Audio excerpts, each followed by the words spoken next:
Today we're going to take a look at part 2 of the story, The Tailor of Gloucester. We looked at the beginning of this story where we met an old man who is a tailor, and he lives in a place called Gloucester. The word looks funny. It looks like Gloucester, but we say Gloucester. And in part 1, it was pretty difficult. There were lots of difficult words, fancy words, and a lot of things that I don't know. So if there are vocabulary words that I don't know, if you don't know them, that's okay. Don't feel bad. I want you to remember, sometimes if you don't know a word, that doesn't mean your English is bad. That just means you don't know that word. It could mean that it's a difficult word or an uncommon word. And so don't feel bad. It's totally okay to look up words and use Google or Google image search to try to find out what words mean. I mean, I do it too, and I'm a native speaker. And I think my vocabulary is pretty good. So if I don't know these words, that just means they're difficult words. And so what we can do today, we can continue our story. I think it will be a little bit easier than last time, but there will still be some words we can look up and find out what they mean. Okay? So let's get started on part 2 of The Tailor of Gloucester. To start, we can read the part that we read last time in part 1. Okay? So let's get ready and go. The Tailor of Gloucester by Beatrix Potter.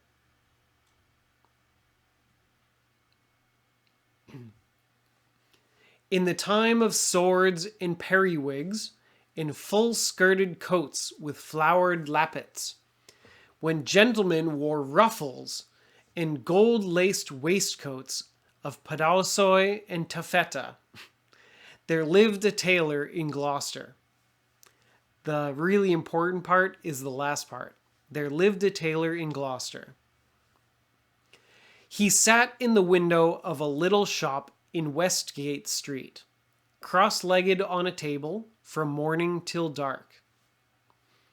All day long, while the light lasted, he sewed and snippeted, piecing out his satin and pompadour and lute string.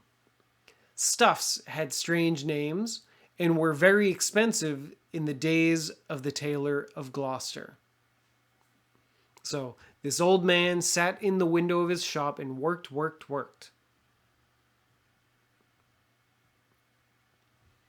But although he sewed fine silk for his neighbors, he himself was very, very poor. A little old man in spectacles, with a pinched face, old crooked fingers, and a suit of threadbare clothes. So very old clothes. He cut his coats without waste, according to his embroidered cloth. They were very small ends and snippets that lay about upon the table. 2 narrow breadths for naught, except waistcoats for mice, said the tailor. So there was very little extra fabric, but maybe little pieces that could be used by mice. But what he means is there was almost nothing left. One bitter cold... this is the new part. So we only read a few parts, but that's because the first one especially was really difficult. And there are a lot of vocabulary words, but we're just getting to know the Tailor of Gloucester. And we learn some really difficult words, but the main idea is that there's an old man, he's a tailor, he works all morning, all day, all night, and he's still poor, even though he's making these beautiful clothes. And when he makes something, he doesn't waste any pieces. There are only little pieces that fall off, and maybe a mouse could use it to make clothes, but he uses all of the good fabric. There's nothing extra. Okay? So let's start on the new part. One bitter cold day near Christmas time, the tailor began to make a coat of cherry-colored corded silk, embroidered with pansies and roses, and a cream-colored satin waistcoat, trimmed with gauze and green worsted chenille, for the mayor of Gloucester. Okay, so there are a lot of details here, and sometimes you can kind of skip the details if you want to just read the story. But you just need to understand the main idea. So, one bitter cold day near Christmas time. So, one bitter cold day. So, it's a cold day. That's easy. But it's bitter cold. Bitter cold means like super cold. Very, very cold. Maybe it's so cold that it hurts to be outside. It's bitter cold. Okay? One bitter cold day near Christmas time. So, Christmas time just means the days around Christmas. The tailor began to make a coat. That's pretty easy. And then when you see this long line, and then another long line, these long lines usually mean what's in the middle is extra. It's called an aside. An aside means like extra information.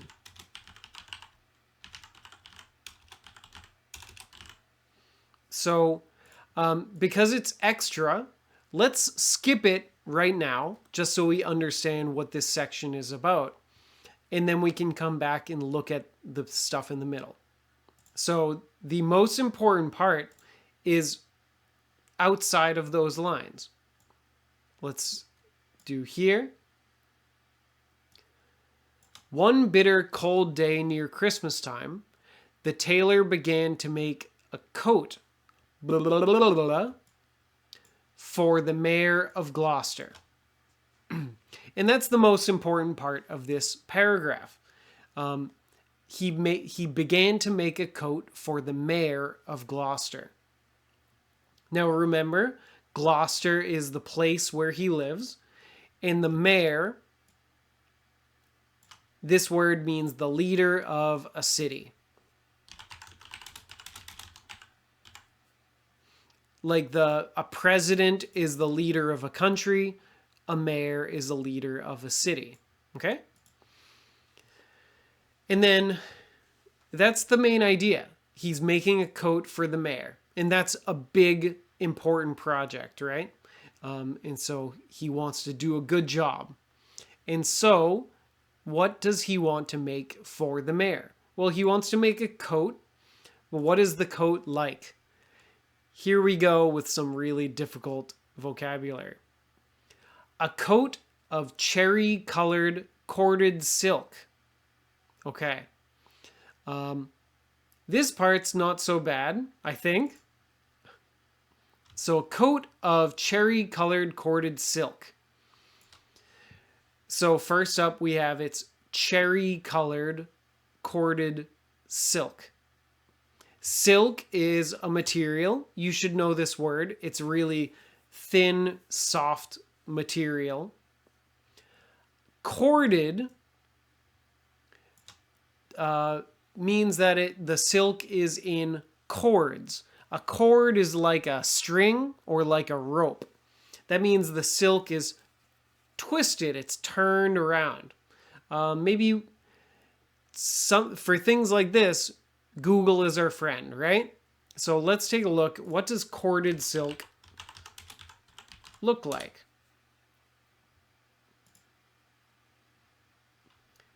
You can see that it's silk, but it has some twists in it, some lines, kind of like ropes inside of the silk. Okay? And so, like I said before, Google is your friend. If you're not sure, just look it up. So you might know silk is that kind of soft fabric. Corded silk is silk with lines and ropes and twists in it. Okay? And so going back, it's silk, it's corded silk, and it's cherry colored. What color is a cherry? Well, it's some sort of red. My eyes are bad. Is this pink in the background? I'm not sure. But whatever.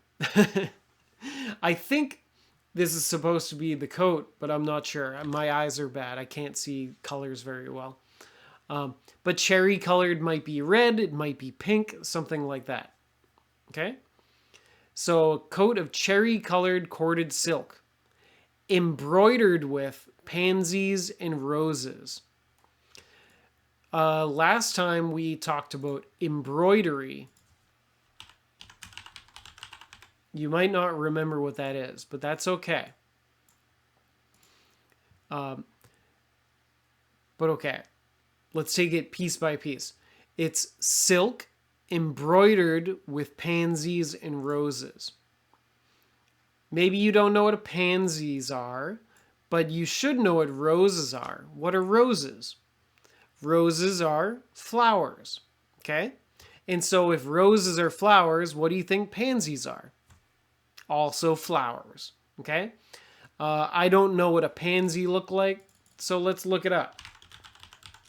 I don't know the names of flowers. These are pansies. There you go. And so, just logically, the silk is embroidered with pansies and roses. So what could that mean? Do you think they stick flowers onto the silk? No, that doesn't really make sense for clothes. Well, look at this picture. On this fabric, you have these pictures of flowers and plants on the fabric. So embroidered means it's sewn. You can use thread to sew pictures of flowers onto cloth. So if we do embroidered pansies, how would we like that? And so on the clothes, there might be something like this. They use string to sew, or they use thread to sew pansies onto the coat. It's pretty cool, right? Very fancy. Okay. Okay. So a coat of cherry-colored corded silk embroidered with pansies and roses. So you can imagine it's this like red coat made of silk with flowers all over it. And a cream-colored satin waistcoat. So again, we said that a waistcoat is a kind of coat.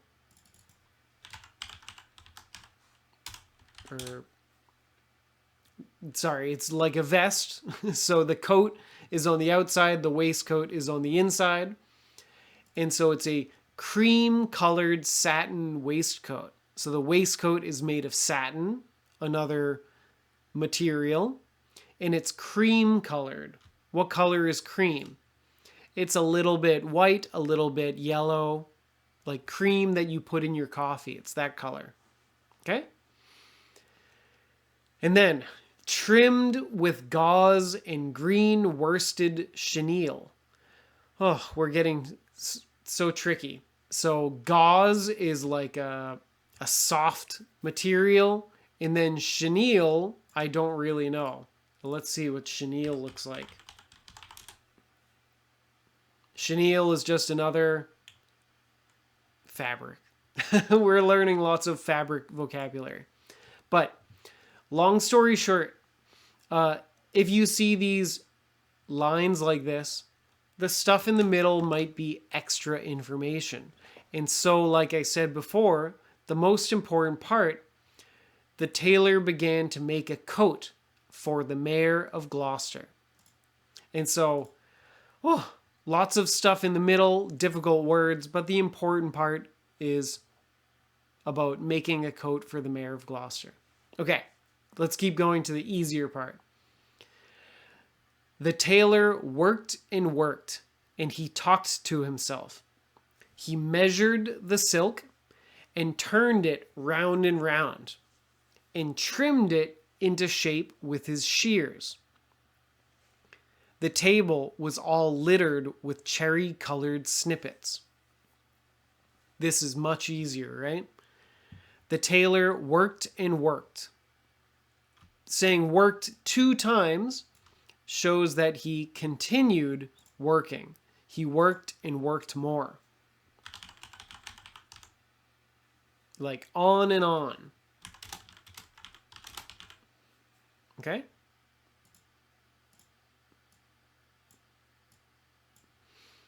And he talked to himself. So you're working and talking, but only to yourself. He measured the silk.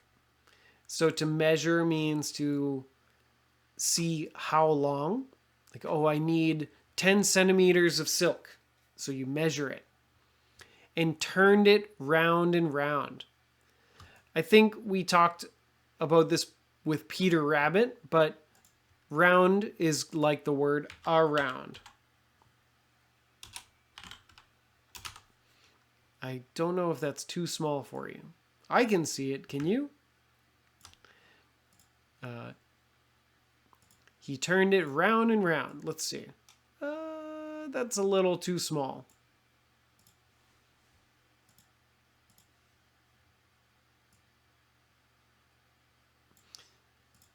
And oops. Oops, come. Don't do that. Scary. Okay. So saying round like this is an old way to say around. So he turned it around and around. So he turned it around.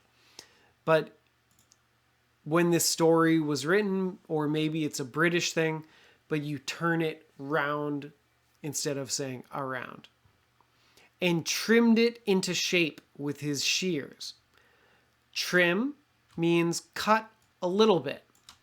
So he trimmed it into shape. So into shape meaning into the shape that he wants. Maybe he wants a circle, so he trims the outside. And he used his shears. If he's trimming it with shears, what do you think shears are? Well, they're similar to scissors. A little bit different, but basically the same as scissors. Okay? The table was all littered with cherry-colored snippets. Because he's cutting the silk, there are snippets on the table. The table was littered with snippets. So snip, snip, snip, snip. A snippet is a little piece. What do you think it means it was littered with snippets? Snip, snip, snip, snip, snip, snip, snip. Well, this means there are many pieces all over the place. It's kind of a mess. There are little pieces all over. Okay. And let's keep on going.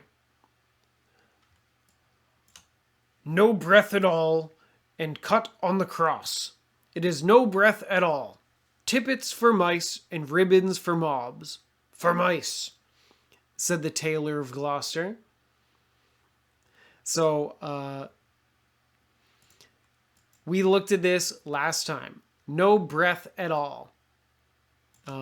This is the same as the word with. Or it's similar to the word with. With meaning how wide something is. So the width is like, oh, the width is 10 centimeters. The width is 5 centimeters. The width is 1 centimeter. No width at all. Means it's so small, it's super skinny that it's like nothing. So no breadth at all, and cut on the cross. You can imagine cut on the cross, like cut across something. It is no breadth at all. Same thing. It's super thin.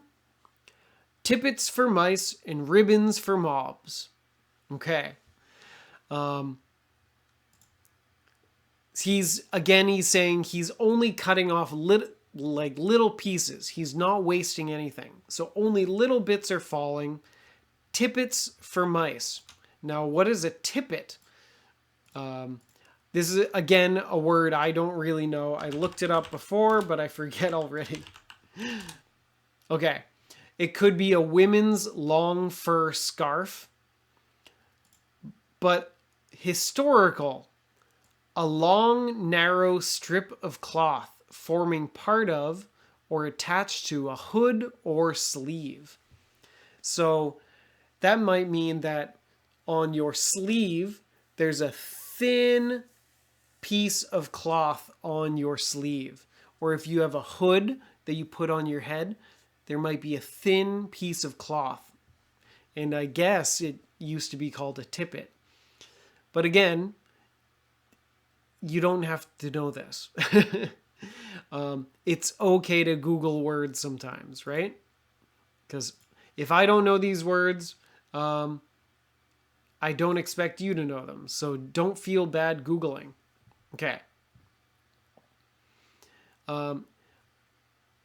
Mobs usually means crowds of people.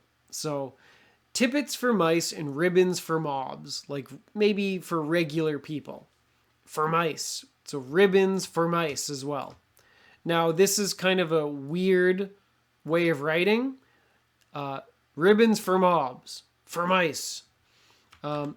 It's not a normal way to write, but it's kind of just showing that the guy is talking to himself. Oh, da-da-da, da-da-da. Kind of because he's a little bit focused on his work and talking to himself. Okay. Keep going. When the snowflakes came down against the small leaded window panes and shut out the light, the tailor had done his day's work. All the silk and satin lay cut out upon the table. So, when the snowflakes came down, a snowflake means one piece of snow. So, snowflake is like, yeah, one little piece of snow like this. So when the snowflakes came down against the small leaded window panes, a window pane just means the squares of glass in a window. Okay? You might have a window, and the window might have 4 window panes. 1, 2, 3, 4. Okay?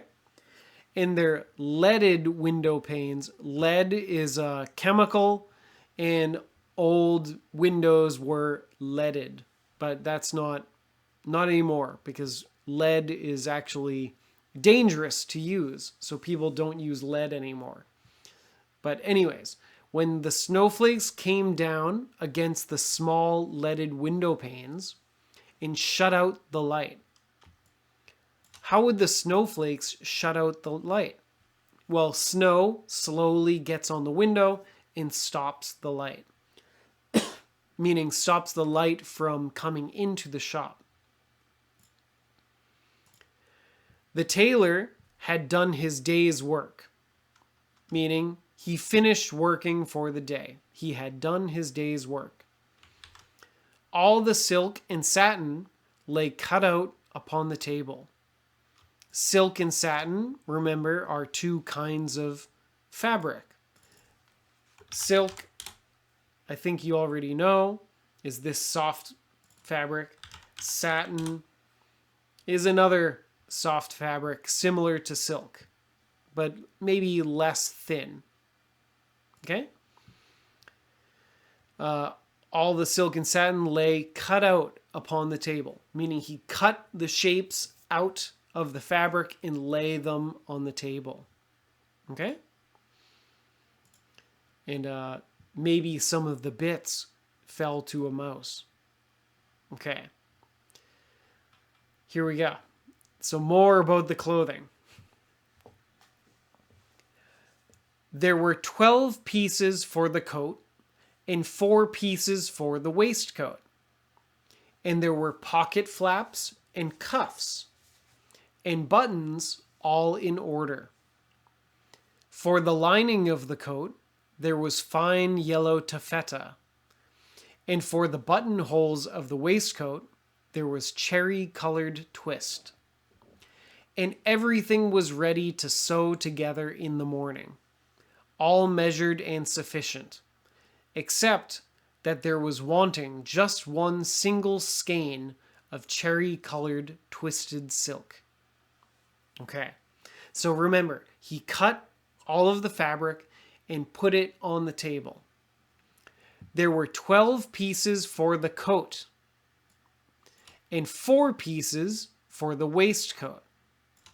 So 12 pieces of fabric for the coat on the outside, 4 pieces of fabric for the waistcoat, which we call a vest, right? Oops. Waistcoat. Sorry, beautiful lady. A waistcoat like this. So maybe like this old man from the 1700s. But yeah, so a coat in the front and then a waistcoat under the coat. That's what he's making for the mayor. Okay? And so he cut out these big pieces of fabric for the coat and waistcoat. And there were pocket flaps and cuffs.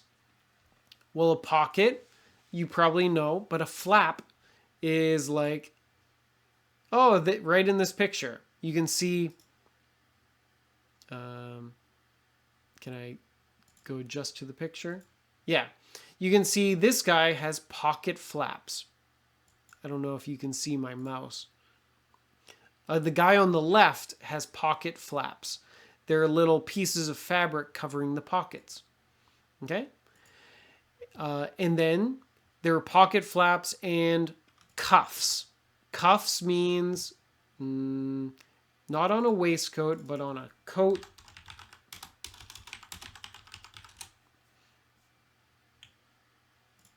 Oh, come on. Why is it always ladies' clothes? We want gentlemen's clothes. So you can see here's a man in a long coat, and the cuffs means the part on the end of the sleeve, where like right above his hand. Okay? Those are called cuffs. Okay. So there are pieces for the coat, pieces for the waistcoat, pocket flaps, and cuffs, and buttons all in order. So buttons are the thing you use to close a coat. Okay. For the lining of the coat, there was fine yellow taffeta. Lining is on the inside of the coat, the part that keeps you warm. And taffeta is another material. I don't know this word, so you shouldn't know it, but it looks like this. Kind of like satin or silk again. Maybe like this one, like fluffy, a little more fluffy. Okay? Fine yellow taffeta. And for the buttonholes of the waistcoat, there was cherry-colored twist. The buttonholes are where the buttons go. So on an old coat, I have buttonholes right here on my shirt. So this is a button, and it goes in a buttonhole. And around the buttonhole, there's thread to make it so the buttonhole doesn't close. And so for the buttonholes of the waistcoat, there was cherry-colored twist. Now, twist is a kind of thread, a kind of string. And this one is cherry-colored. So, again, like a bright red. Okay? Let's see. And everything was ready to sew together in the morning. So just it's ready to go, just and then it's finished. All measured and sufficient. Sufficient is a good word. Sufficient. Sufficient means enough. Oops, I can't spell. So he has enough of everything he wants. It's sufficient. It's the right amount. Not too much, not too little. Okay? Let's see. There we go. All measured and sufficient, except that there was wanting just one single skein of cherry-colored twisted silk. Okay. There was wanting just one skein of silk. This is an old way of writing. This, I would say, in modern language, he was missing. That doesn't really make sense either, to be honest. Like, if you think about it, it's not that he was missing. Well, he was missing something is what we would say now. That means he doesn't have something. And if he doesn't have it, the old way of saying it, there was wanting.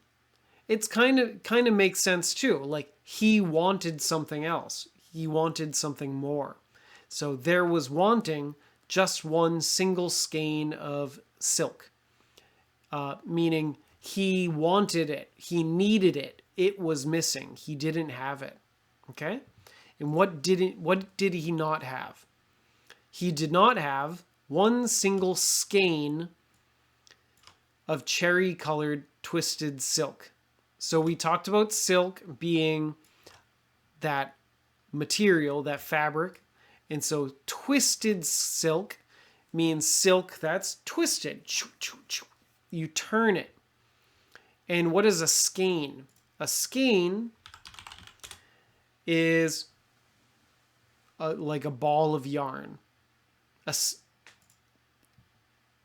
We might call it usually people say a ball of yarn, but a skein is a big thing of yarn.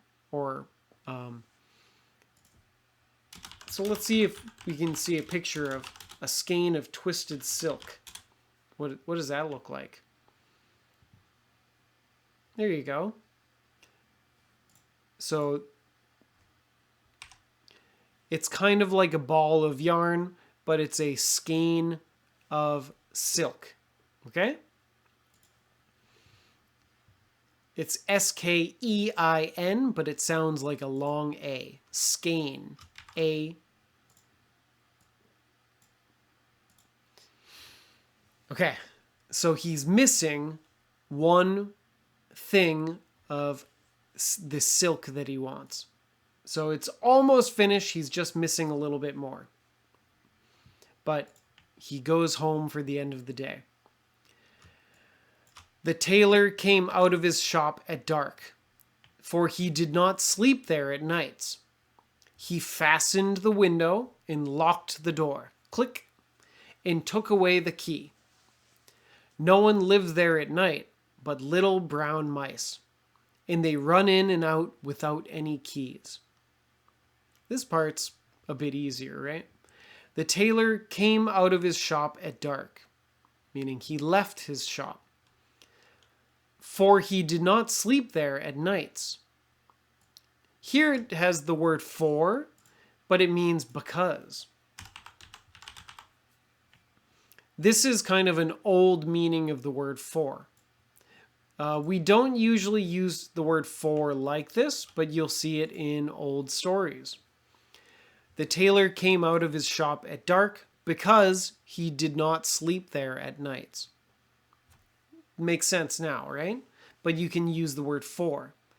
The tailor came out of his shop at dark, for he did not sleep there at nights. Same thing. So here, for means because. Okay? He fastened the window and locked the door. To fasten something means it's similar to lock, but you close it so it doesn't move. But it's still easy to turn and open again. Like I might fasten my window closed, but I don't lock it closed. Lock is harder to open. And then he locked the door, okay? And took away the key. No one lived there at night but little brown mice. Here, again, this is an old way to use the word but. This means except or except for. So no one lived there at night except for little brown mice. So that means only mice lived in the shop. So no one lived there at night but little brown mice, meaning no one lives there except there are some mice. And they run in and out without any keys. Yeah, the mice don't need keys to come into the shop. Okay? So these two things are useful to think about. For and but. In old stories, sometimes they'll use the word for to mean because. In old stories, sometimes use the word but to mean except for. Okay? Okay. Oh, here it is again. For. For behind the wooden wainscots of all the old houses in Gloucester, there are little mouse staircases and secret trap doors. And the mice run from house to house through those long, narrow passages. They can run all over the town without going into the streets. So, like we said before, the word for is just like the word because. In old stories. This story is like 100 years old. So, old way of writing. So, the author is saying that only mice live in the shop at night. For behind the wooden wainscots of all the old houses in Gloucester, so behind what? Wainscots. Again, not something you should already know. This is a hard word for me. A wainscot is this. Let's see. Here's a house. This wood that's on the side of the wall, at like the bottom of the wall, this is called a wainscot.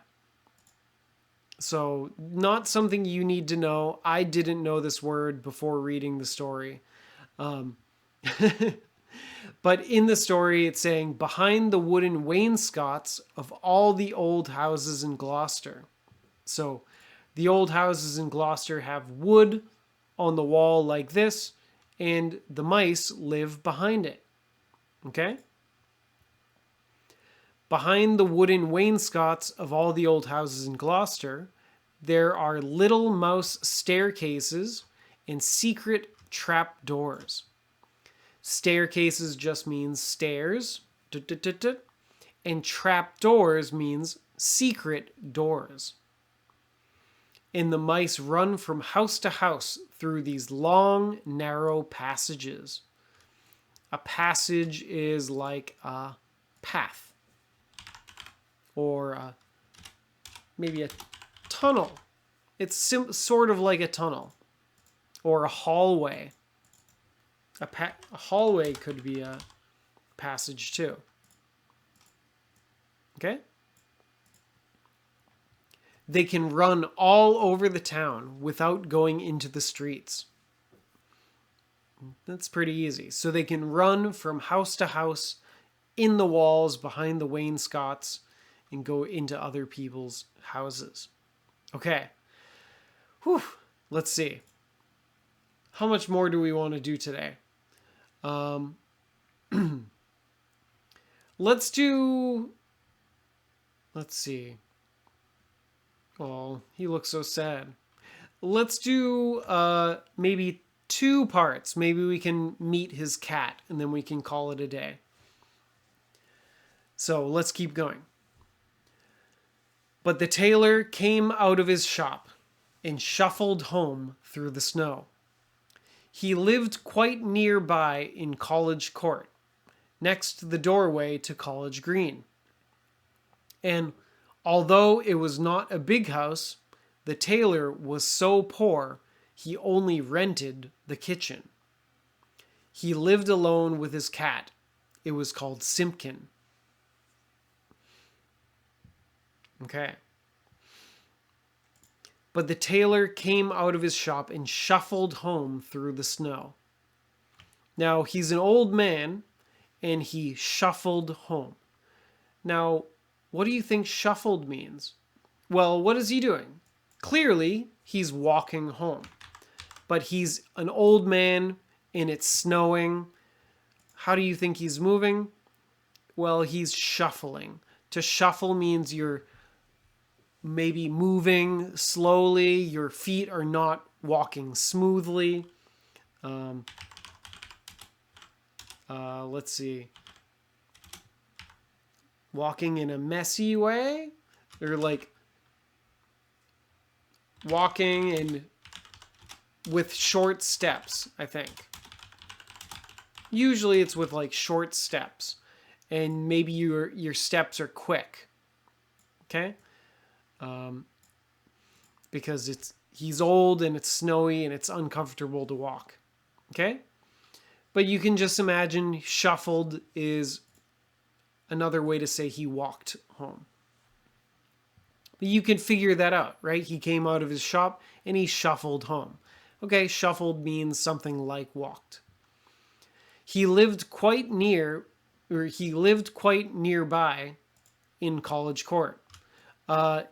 Now, in modern days, we usually write nearby as one word. He lived quite nearby, just meaning close. Next the doorway to College Green.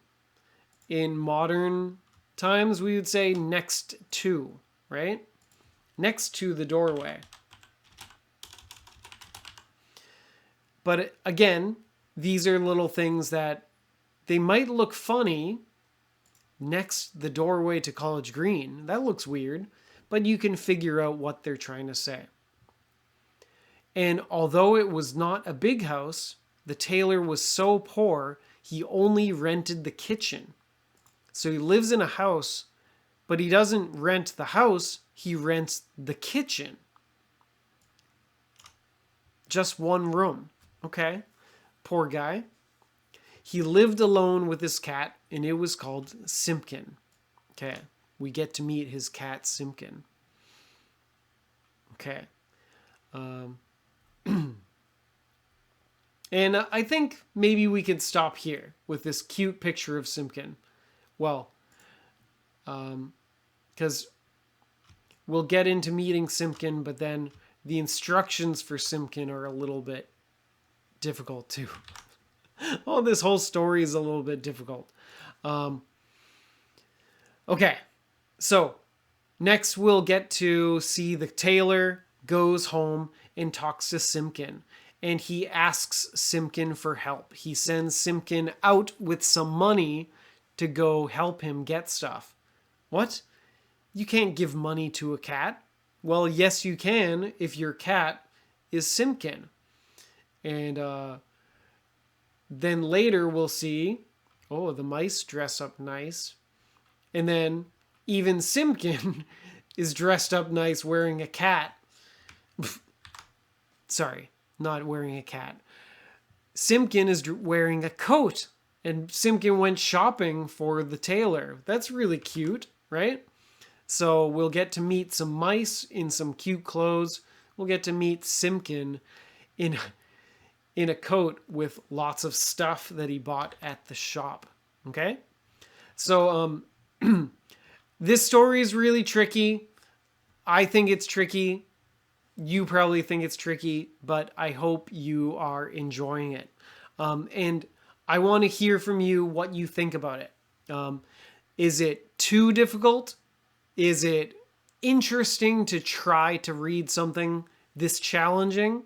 Or is it just too much of a headache? Let me know what you think. And if you're happy with what we're doing, we can keep on going. If it's too difficult, maybe we can take a break and try something a little bit easier than this story. Because, this one is quite tough. So it's good to challenge yourself and try to read something, but sometimes a really old story might have some really old ideas. Like all of these ideas are about fabric and clothing and things that people don't really use anymore. And so it's difficult for me to read because of all that vocabulary.